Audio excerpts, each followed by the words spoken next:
মাননীয় স্পিকার, জামালপুর জেলার ইসলামপুরে আলু বীজ হিমাগার নির্মাণের কোনো পরিকল্পনা আপাতত সরকারের নেই। উল্লেখ্য, জামালপুর সদর উপজেলার 100 মেট্রিক টন ধারণ ক্ষমতা সম্পন্ন একটি, শেরপুর সদর উপজেলায় এটা 1000 টন হবে একটি, শেরপুর সদর উপজেলায় 1000 মেট্রিক টন ধারণ ক্ষমতা সম্পন্ন একটি, শেরপুর জেলার নকলা উপজেলায় 2000 মেট্রিক টন ধারণ ক্ষমতা সম্পন্ন একটি আলু বীজ হিমাগার রয়েছে।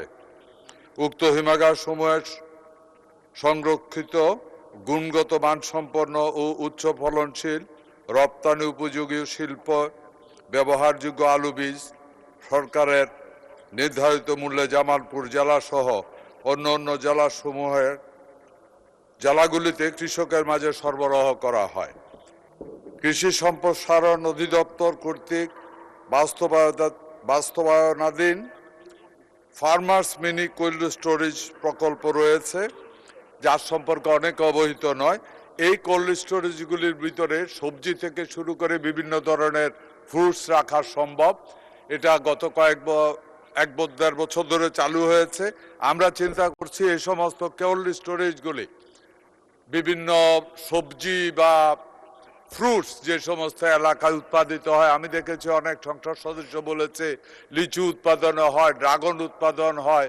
আমি ওই কোল্ড স্টোরেজের কথা বলছি যেগুলিতে কাঁচামরিচ থেকে শুরু করে ড্রাগন ফল পর্যন্ত, ভেন্ডি থেকে শুরু করে যে কোনো সবজি 15 দিন থেকে 3 মাস পর্যন্ত স্টোরেজ করা যায়। ওই কোল্ড স্টোরেজ ইকোনমিক্যাল এবং সবচেয়ে সুখবর যেটা, ওই কোল্ড স্টোরেজগুলি সাধারণত আমরা সোলার পাওয়ারের মাধ্যমে এটার বিদ্যুৎ সরবরাহ করা হয়। ইলেকট্রিক লাইন থাকে, তবে খুব একটা রাত্রবেলা যদি কোল্ড স্টোরেজের ভিতরে টেম্পারেচারের কন্ট্রোলের প্রয়োজন হয়, ওই ক্ষেত্রে ব্যবহার হয়। ওইগুলি খুব ইকোনমিক্যাল এবং বিভিন্ন প্রোডাক্টের জন্য সত্যিকার অর্থে কৃষকের জন্য বেশি ইন্টারেস্টিং, খুব জায়গাও লাগে না, এবং আমরা ইচ্ছা করলে ওইগুলি ইউনিয়ন পর্যায়ে একটা না, গ্রাম পর্যায়ে পর্যন্ত একটা দেওয়া সম্ভব। মাননীয় স্পিকার, আপনাকে ধন্যবাদ।